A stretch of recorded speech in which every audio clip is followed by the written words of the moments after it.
प्रधानमंत्री नरेंद्र मोदी ने कहा कि 25 जून भूलना नहीं, ना आज भूलना, ना आज के 50 साल बाद भूलना। हिंदुस्तान के लोकतंत्र का सबसे काला अध्याय है इमरजेंसी।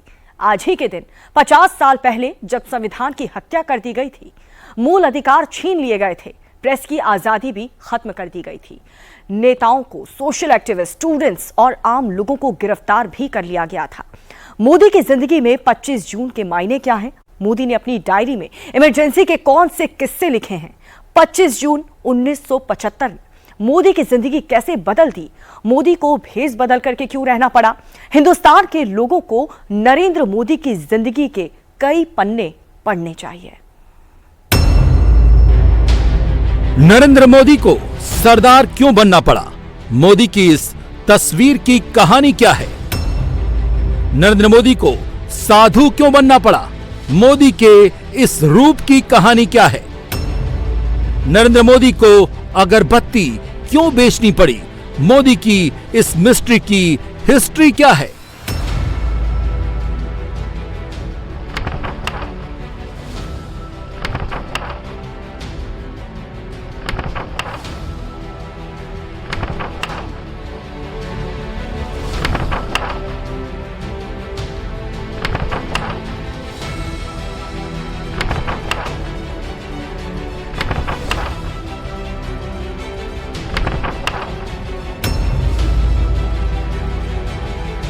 ये जानने के लिए 50 साल पहले चलते हैं।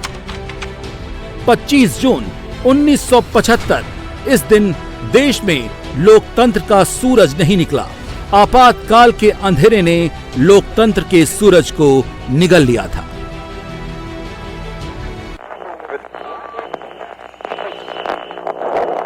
ये आकाशवाणी है। भाइयों और बहनों, राष्ट्रपति जी ने आपातकाल की घोषणा की है। इससे आतंकित होने का कोई कारण नहीं है। ये वो ऐलान था जिसने हिंदुस्तानियों के जीने का हक छीन लिया। मौलिक आजादी पर पाबंदी लग गई। आम आदमी की आवाज बंद कर दी गई। विरोधियों को जेल में ठूस दिया गया। अखबारों के दफ्तरों की बिजली काट दी गई।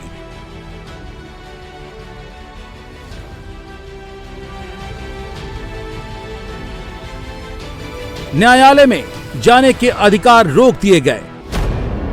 25 जून 1975 में एक सत्ता लोलुप सरकार ने, या कह लें स्वार्थ की सियासत ने, सरेआम संविधान की हत्या कर दी। लोकतंत्र को कुचल दिया और इस दमन का चेहरा बनी तत्कालीन प्रधानमंत्री श्रीमती इंदिरा गांधी। ये यूं ही नहीं हुआ और न ही अचानक हुआ। इमरजेंसी का जहरीला बीज उसी दिन बो दिया गया जब 1971 में इंदिरा गांधी रायबरेली से अपने प्रतिद्वंदी संयुक्त सोशलिस्ट पार्टी के प्रत्याशी समाजवादी नेता राजनारायण को हराकर तीसरी बार देश की प्रधानमंत्री बनी। इंदिरा गांधी पर आरोप लगा कि सरकारी मशीनरी का दुरुपयोग करके उन्होंने ये जीत हासिल की है, जिसे उनके प्रतिद्वंदी राजनारायण ने इलाहाबाद हाई कोर्ट में चुनौती दी। उस वक्त देश बांग्लादेश युद्ध की जीत का जश्न मना रहा था, लेकिन इस युद्ध की वजह से देश आर्थिक बोझ के तले भी दब चुका था। महंगाई से पूरा देश कराह रहा था। तब समाजवादी नेता जयप्रकाश नारायण ने मोर्चा खोला। महंगाई के मुद्दे पर इंदिरा गांधी सरकार के खिलाफ खुलकर विरोध में खड़े हो गए। सरकार के खिलाफ विरोध प्रदर्शन देश भर में शुरू हो गया। इस दौरान गुजरात में भी इंदिरा सरकार के खिलाफ एक चिंगारी सुलग रही थी। महंगाई से उबरने के लिए इंदिरा गांधी ने सरकारी योजनाओं में दी जाने वाली रियायतों में कटौती शुरू कर दी। गुजरात में भी गेहूं के कोटे में भारी कटौती की गई, जिसकी वजह से खाने पीने की चीजों के दाम आसमान छूने लगे और जनता में असंतोष बढ़ने लगा। 1973 में मोरबी के इंजीनियरिंग कॉलेज की एक मेस के बिल के खिलाफ कैंपस में छात्रों का गुस्सा फूट पड़ा। गुस्सा नवनिर्माण आंदोलन में बदल गया। जब गुजरात और देश आंदोलित था, तब एक युवा राष्ट्रीय स्वयंसेवक संघ में सेवा देने के साथ साथ छात्र आंदोलन का मार्ग प्रशस्त कर रहा था।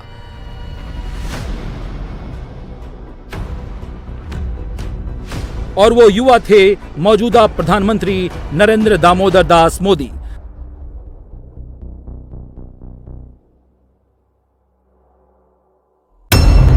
तत्कालीन कांग्रेस सरकार की नीतियों के खिलाफ नरेंद्र मोदी सामने आए, युवाओं की आवाज बने और सरकार के खिलाफ खड़े हो गए। 10 जनवरी 1974 को छात्रों ने गुजरात बंद की घोषणा कर दी। इस दौरान अहमदाबाद और बड़ोदरा में छात्रों पर बड़े पैमाने पर हिंसा और लाठीचार्ज हुआ। 25 जनवरी 1974 को दूसरी राज्यव्यापी हड़ताल हुई, जिसे रोकने के लिए धारा 144 लागू की गई। 7 से ज्यादा कस्बों में गुजरात के कर्फ्यू लगा दिए गए, जिसका लोगों ने घरों की छतों से थाली बजाकर विरोध किया। सरकार ने आंदोलन को शांत करने के लिए सख्ती दिखाई, फायरिंग की गई और आंसू गैस के गोले भी दागे गए। 9 फरवरी 1974 को इंदिरा गांधी के कहने पर गुजरात के मुख्यमंत्री चिमनभाई पटेल को इस्तीफा देना पड़ा। तब तक गुजरात कांग्रेस सरकार की दमनकारी नीतियों का एक मुख्य केंद्र बन चुका था। गुजरात में चल रहे छात्र आंदोलन को सपोर्ट मिला जयप्रकाश नारायण का। जयप्रकाश नारायण छात्रों के बुलावे पर अहमदाबाद पहुंचे, इस आंदोलन को अपना नेतृत्व प्रदान किया और गुजरात के इंजीनियरिंग कॉलेज के मेस से उठी चिंगारी अब देश भर में फैलने लगी। विपक्ष के सभी नेता एकजुट होकर इंदिरा गांधी के इस्तीफे की मांग कर रहे थे। इंदिरा गांधी सरकार की कठिनाइयां निरंतर बढ़ रही थीं। इंदिरा गांधी की मुश्किलें खत्म नहीं हुई। 8 मई 1974 को सोशलिस्ट पार्टी के चेयरमैन और ऑल इंडिया मेंस फेडरेशन के अध्यक्ष जॉर्ज फर्नांडिस के नेतृत्व में देश के सबसे बड़े हड़ताल की शुरुआत हुई। रेलवे के करीब 20 लाख कर्मचारी हड़ताल पर चले गए। इस हड़ताल से पूरा देश थम गया। देखते ही देखते बिजली कर्मचारी, ट्रांसपोर्ट कर्मचारी भी इससे जुड़ गए। सरकार की जड़ें हिल गईं। इसलिए सरकार ने हड़ताल की ओर सख्त रुख अपनाया और कई जगह पर बल प्रयोग किया और हजारों लोगों को जेल में ठूस दिया गया। इस बीच इलाहाबाद हाईकोर्ट ने इंदिरा गांधी को 1971 के चुनाव में अपने निर्वाचन क्षेत्र रायबरेली में सरकारी मशीनरी के दुरुपयोग का दोषी पाया। उनके निर्वाचन को रद्द कर दिया गया। अगले 6 सालों के लिए इंदिरा गांधी के चुनाव लड़ने पर रोक लगा दी गई। अब इंदिरा गांधी के पास प्रधानमंत्री पद छोड़ने के अलावा और कोई विकल्प नहीं बचा। 24 जून 1975 को सुप्रीम कोर्ट के जज कृष्ण अय्यर ने हाईकोर्ट के फैसले पर पूर्ण रोक लगाने से इनकार कर दिया और सशर्त स्टे जारी रखा, जिसमें इंदिरा गांधी प्रधानमंत्री पद पर तो बनी रह सकती थी, लेकिन उन्हें संसद में वोट देने का अधिकार नहीं था। इस बीच 25 जून 1975 को जयप्रकाश नारायण के नेतृत्व में दिल्ली के रामलीला मैदान में एक विशाल रैली का आयोजन किया गया। ये लोकतंत्र है, जो लोग चाहेगा वो होगा।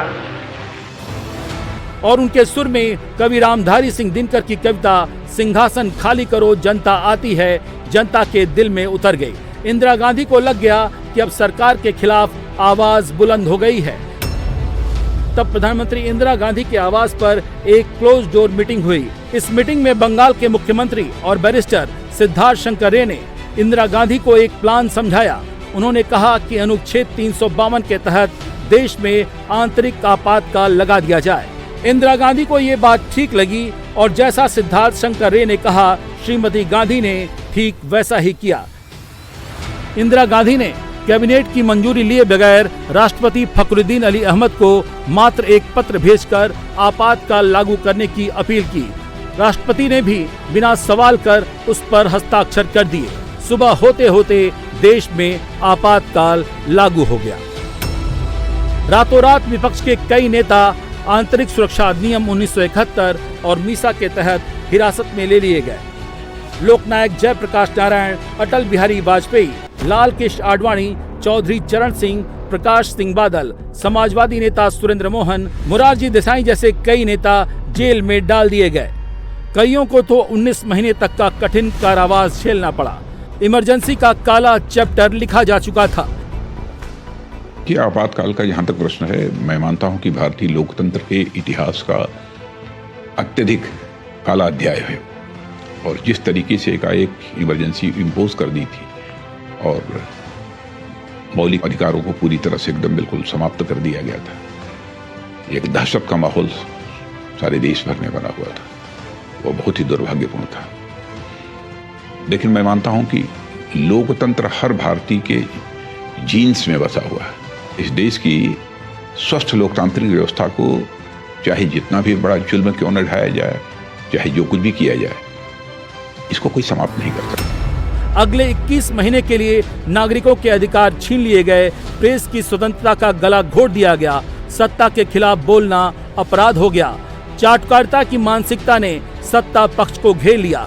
कांग्रेस अध्यक्ष देवकांत बरुआ ने तो इंदिरा गांधी की बराबरी भारत से कर दी।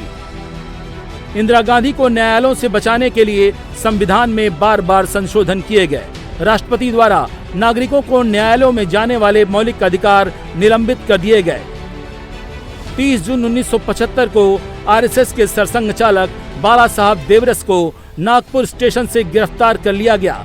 4 जुलाई आते आते राष्ट्रीय स्वयंसेवक संघ पर प्रतिबंध लगा दिया गया। इंदिरा गांधी के छोटे बेटे संजय गांधी अब मुख्य भूमिका में आ चुके थे। उन्होंने परिवार नियोजन के फैसले को जबरदस्ती लागू करवाया। मुख्यमंत्रियों और सरकारी कर्मचारियों को नसबंदी संबंधी लक्ष्य दिए गए, जिसे पूरा करने की होड़ सी मच गई।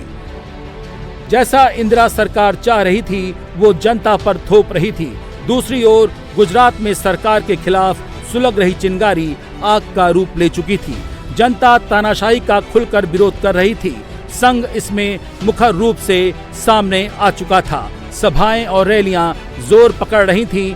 इन सब के आयोजन में नरेंद्र मोदी का योगदान खुलकर सामने आया। मोदी की परिपक्व सोच, सूझबूझ और परिस्थितियों के अनुसार खुद को ढालने की क्षमता ने उन्हें आरएसएस के भूमिगत नेटवर्क की एक महत्वपूर्ण कड़ी बना दिया। आपातकाल के दौरान उन्हें खास जिम्मेदारी दी गई। संगठन को जिंदा रखना है, गुप्त रूप से संचार बनाए रखना है और किसी भी हालत में गिरफ्तारी से बचना है। नरेंद्र मोदी ने इस मिशन को सफल बनाने के लिए वरिष्ठ आरएसएस नेताओं जैसे लक्ष्मण राव इनामदार, जिन्हें वकील साहब कहा जाता था, केशव राव देशमुख और वसंत गजेंद्र गढ़कर के साथ मिलकर काम किया। ये अपने युवा काल में गुप्त रूप से, परोक्ष रूप से बराबर विश्वविद्यालय में जाना, शिक्षण संस्थाओं में जाना, लोगों को इस आपातकाल के विरुद्ध जागरूक करना, लोगों को खड़े करना, यह बराबर उन्होंने अपनी तरफ से प्रयत्न किया है। मोदी की डायरी के और भी पन्ने आपको दिखाएंगे, लेकिन उससे पहले आज की 3 बड़ी खबरें।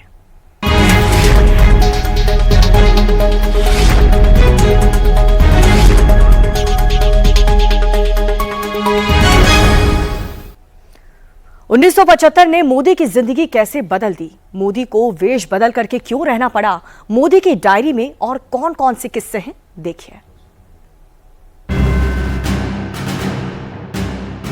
इमरजेंसी का सांप हिंदुस्तान पर कुंडली मारकर बैठ चुका था। ऐसे में संघ ने भारतीयों के लोकतंत्र की रक्षा का बीड़ा उठाया। संघ के कार्यकर्ता थोड़े ही दिनों में देश भर की सभी शाखाओं में एक्टिव हो गए। अंडरग्राउंड रहकर संघ का केंद्रीय नेतृत्व उनसे जुड़ गया।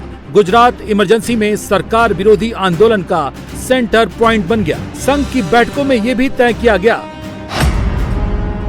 कि संघ के सभी स्वयंसेवक लोक संघर्ष समिति के कार्यकर्ता के रूप में काम करेंगे। लोक संघर्ष समिति को सरकार की निरंकुशता के विरोध में गठित किया गया था। लोक संघर्ष समिति जयप्रकाश नारायण की अगुवाई में देश भर में सत्याग्रह का आयोजन कर रही थी। नानाजी देशमुख इसके महामंत्री के रूप में भूमिगत होकर नेतृत्व संभाल रहे थे। वहीं युवा नरेंद्र मोदी को गुजरात के लोकतंत्र संघर्ष समिति के जनरल सेक्रेटरी की भूमिका सौंपी गई। गुजरात के सभी संघ प्रचारकों के ऊपर वारंट था। सभी अंडरग्राउंड थे। नरेंद्र मोदी भी अंडरग्राउंड थे। उस वक्त संगठन को एक्टिव रखने के लिए हर जगह कोशिश हो रही थी। गुजरात में भी वो कोशिश हुई। उसमें देशमुख जी समेत तमाम लोग थे, लेकिन नरेंद्र मोदी का इसमें बड़ा योगदान रहा। लोक संघर्ष समिति के जनरल सेक्रेटरी के रोल में नरेंद्र मोदी सबसे ज्यादा फिट थे। सारे बड़े नेता या तो जेल में थे या फिर अंडरग्राउंड। ऐसे में नरेंद्र मोदी को जब जिम्मेदारी मिली तो अपनी रणनीतिक क्षमता से सबका उन्होंने लोहा मनवा दिया। इस दौरान नरेंद्र मोदी ने बड़े नेताओं के लिए राष्ट्रीय स्तर की मीटिंग्स और आंदोलनों के आयोजन की जिम्मेदारी बखूबी निभाई। उनका काम बेहद अहम था। जनसंघ के और विपक्ष के नेता जैसे जॉर्ज फर्नांडीज उनके साथ लगातार संपर्क में थे। जो लोग अहमदाबाद आने वाले थे उनकी सारी व्यवस्था अंडरग्राउंड रहकर नरेंद्र मोदी किया करते थे। आपातकाल के दौरान गुजरात पुलिस और देश के बाकी राज्यों की पुलिस पूरी तरह अलर्ट पर थी। गुजरात उस समय आरएसएस का सबसे बड़ा एक्टिव सेंटर था। सरकार को पता था कि इंदिरा गांधी के शासन के खिलाफ बढ़ते असंतोष को गुजरात में काबू रखना बेहद जरूरी है, इसलिए खुफिया निगरानी बेहद कड़ी कर दी गई थी और आरएसएस कार्यकर्ताओं को पकड़ने की कोशिश लगातार चल रही थी।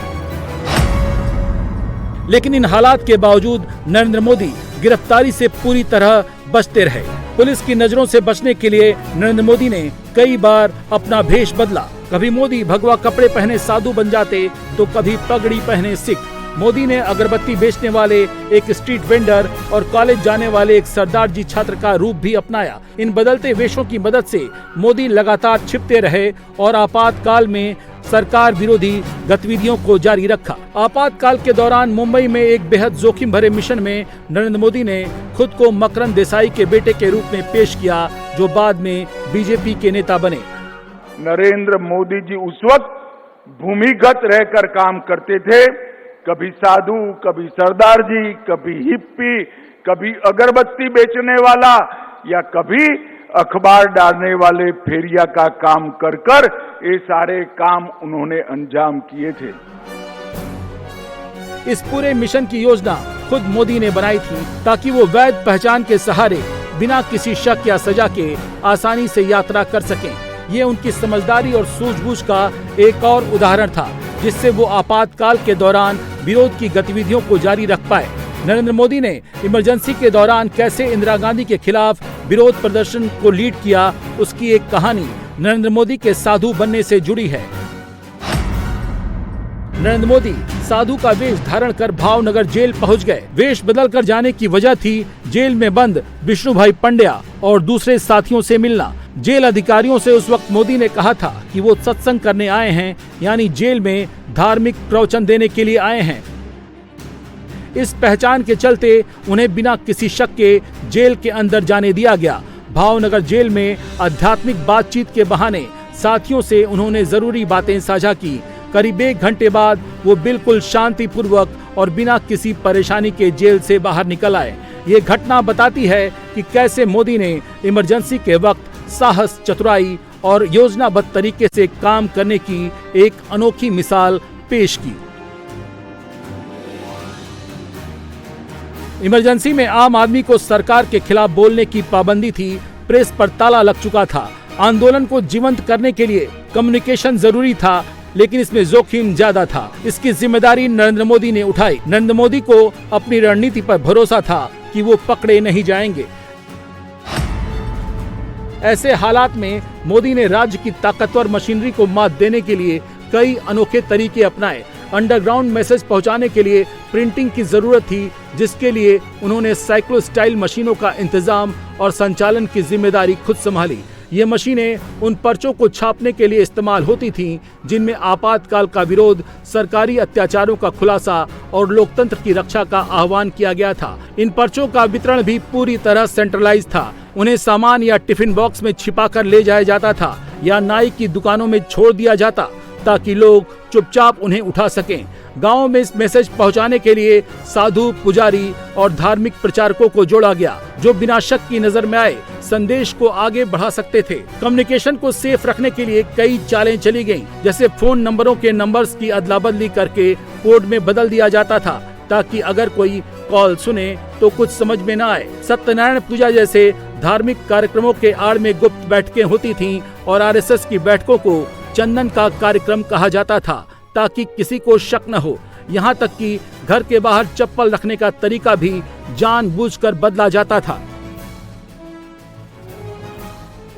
आपातकाल के दौरान नरेंद्र मोदी ने सिर्फ पर्चे ही नहीं, बल्कि लोगों को भी एक जगह से दूसरी जगह पहुंचाने का काम किया। George Fernandez, VS. तारकुंडे और दत्तोपंत ठेंगड़ी जैसे बड़े आपातकाल विरोधी नेता जब गुजरात आए तो उनकी पूरी यात्रा का इंतजाम नरेंद्र मोदी ने किया। ये बैठकें सुरक्षित घरों में होती थीं और हर जगह पर भागने के रास्ते और सुरक्षा इंतजाम पहले से तैयार रहते थे। पुलिस की नजरों से बचने के लिए एक बार नरेंद्र मोदी को सिख का वेश धारण करना पड़ा। नरेंद्र मोदी सिख युवक का वेश धारण कर गुप्त बैठक में शामिल थे। तभी पुलिस को सूचना मिली कि मोदी सिख के वेश में आने वाले हैं। पुलिस ने सिख वेशधारी मोदी से सवाल पूछा, नरेंद्र मोदी को देखा है क्या? तब उन्होंने पुलिस से कहा था, आप अंदर जाकर पूछ सकते हैं।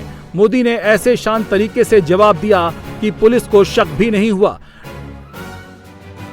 नरेंद्र मोदी ने इमरजेंसी में क्या किया, उनके विरोधी सवाल करते हैं, लेकिन उनको जानने वाले मोदी की इमरजेंसी की भूमिका आज भी याद करते हैं। आपातकाल में लाखों कार्यकर्ता जेल में बंद थे। बाहर उनका परिवार दूसरी परेशानियों के साथ आर्थिक तंगी से जूझ रहा था।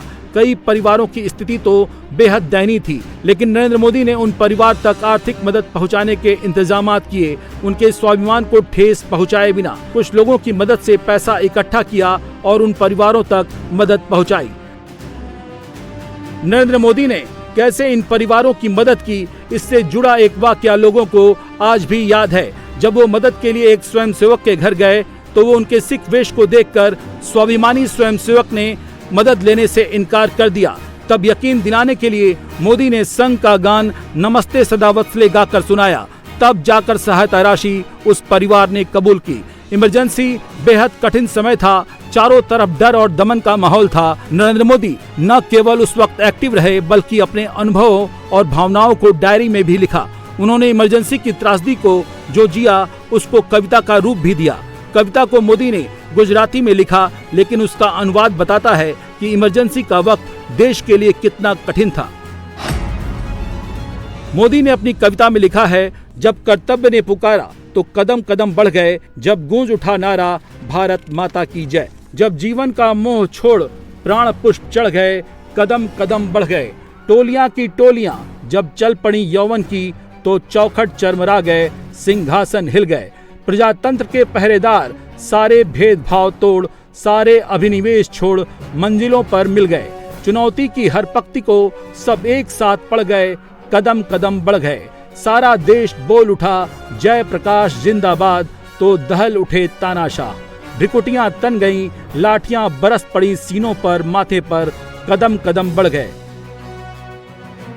ये सिर्फ कविता नहीं थी, ये भविष्यवाणी थी। जब आपातकाल 1977 में खत्म हुआ तो नरेंद्र मोदी ने उस दौर में अपनी भूमिका और अनुभवों को एक किताब में दर्ज किया। इस किताब का नाम था संघर्ष मां गुजरात। उन्होंने ये किताब सिर्फ 23 दिनों में बिना किसी संदर्भ सामग्री के लिखी।